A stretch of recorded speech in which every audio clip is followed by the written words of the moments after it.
You ready? Ready? Can you see me? Yeah, I can see you good. I'm sorry.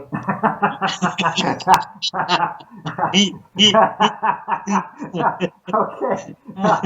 Well, hi everybody. Welcome again to the Breast Cancer and Laughter Summit live. My guest is the amazing Doug Collins, and if you don't know by now, he is kind of the shining star of a movie that came out called Laughology. I think it's as much a surprise to him that he's a star as it is to the rest of the world because he was there and he changed the way we laugh. He's known as the man with the most contagious laugh in the world. Welcome, Doug Collins. So,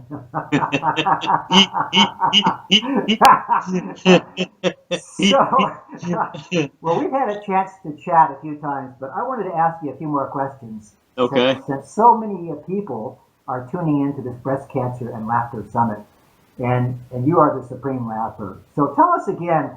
I know that you got started, you got discovered in the movie Laughology, but tell us how you used laughter when you were a kid to protect yourself. Oh, man, it's the best protection there is against big bullies. Yeah, I bet. How did that work? You just run till you can't run no more. You just fall down laughing. I wish I'd known that. I would have used that on my brother, but yeah, I didn't know you back then. They'd get to laughing, they'd forget what they're chasing me for. So laughter is not only healing, but it's also kind of distracting sometimes, right? The bullies forget what they're chasing you for. Yeah.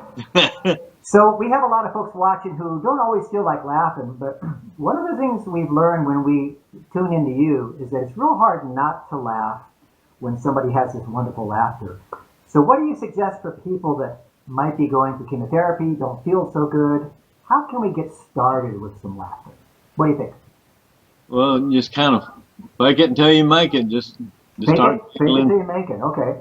Yeah. So listening, number one, maybe just listen in. Yeah. I know Yeah. we have people on the laughter calls that just listen; they don't actually laugh at first. So what you're saying is just give it a chance to swell up inside, huh?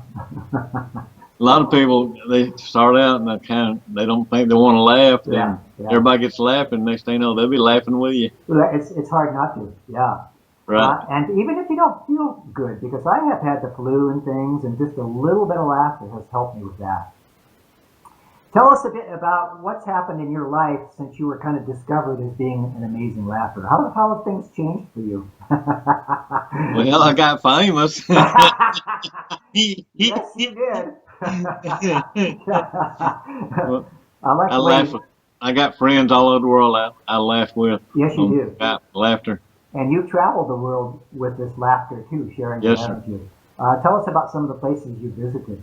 Well, I've been to London twice, and I've been to Toronto, Canada, and Montreal, um, Awesome.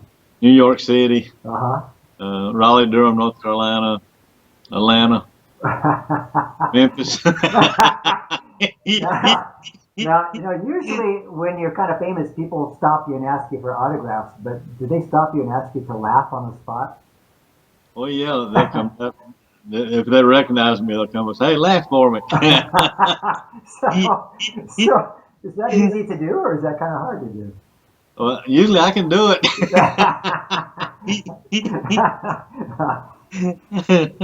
No, I remember they actually put you through an MRI, I think, or a CAT scan, and looked at your Yeah, brain. yeah, well, I'm laughing. Yeah, while you were laughing. And they found out that your brain's a little different. Is that right? That's what they told me. so, so can you tell us how your brain is different? Did they tell you what it was? It's something about something goes in a circle. It's that, it must be I get that tickled. little mouse on the wheel that goes in the I circle get there. tickled at my own laugh, and then just keeps on going. Ah, so you actually, I remember now, you start kind of a looping effect. Yeah, Not, that's what I'm trying to think of. yeah, not that you're loopy, but you, Yeah, but you, looping. you're looping. A little bit of each. um, A lot of people don't know that you live a relatively, I don't want to use the word simple, but kind of a normal life. You're a bus driver and back there. You're in Mississippi, right? I'm in Mississippi, but Yeah. I moved here from Tennessee Well, for cheaper taxes. well, the taxes were cheaper. Yeah, I just moved 20 miles. Wow, that's a lot of work for taxes, but that's good. But I worked in an accounting department for 33 years at Carrier Air Conditioning Company. Wow. Then when I Yeah. turned 55, they canned me.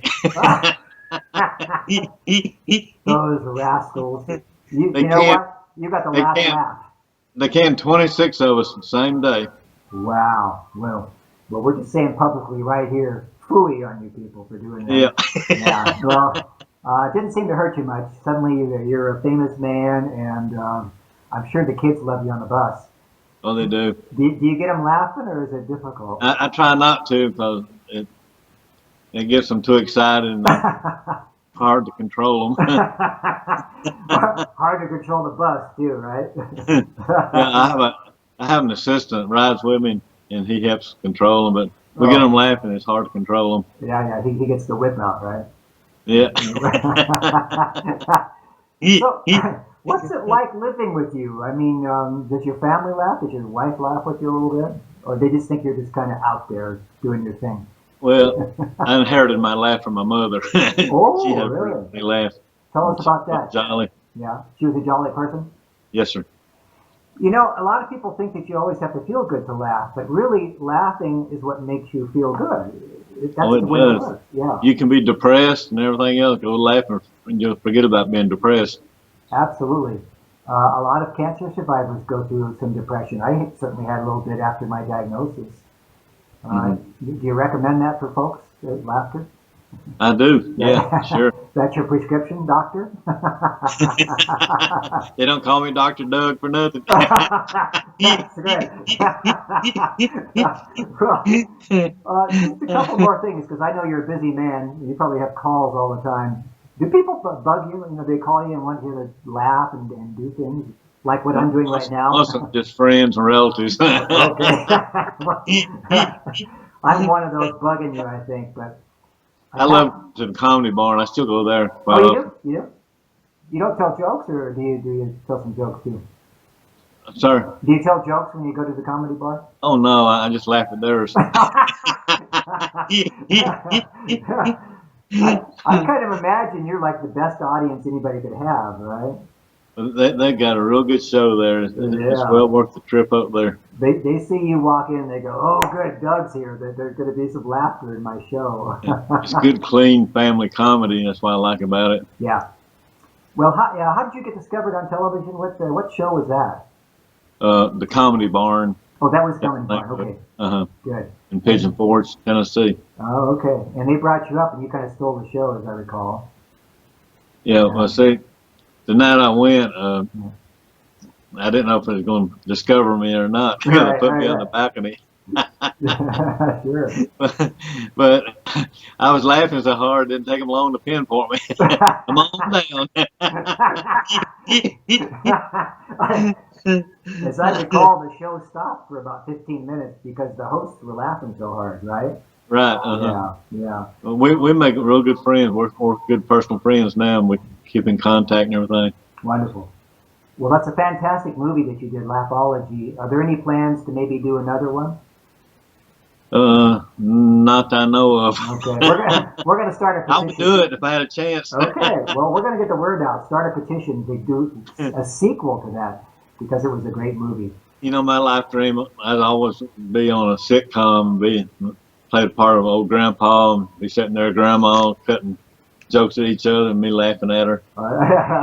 Never did materialize. I think Hollywood needs you. It really does for the laugh tracks. One final thing. A lot of folks watching today, as I mentioned, that have, life-threatening diseases. Not all of them have breast cancer. Any advice for us to just kind of carry with us from day to day, from the best laugher in the world to them? What's your advice for us, Doug? First thing I do, I stay prayed up, and I stay happy.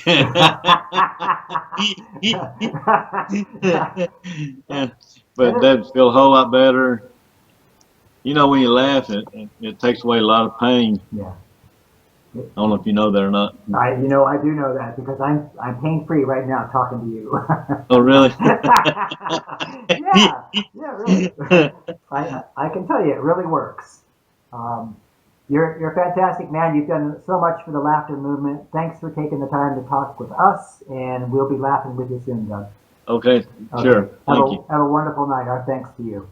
Okay, All right. thank you. Bye. Bye, Doug Collins. See you later.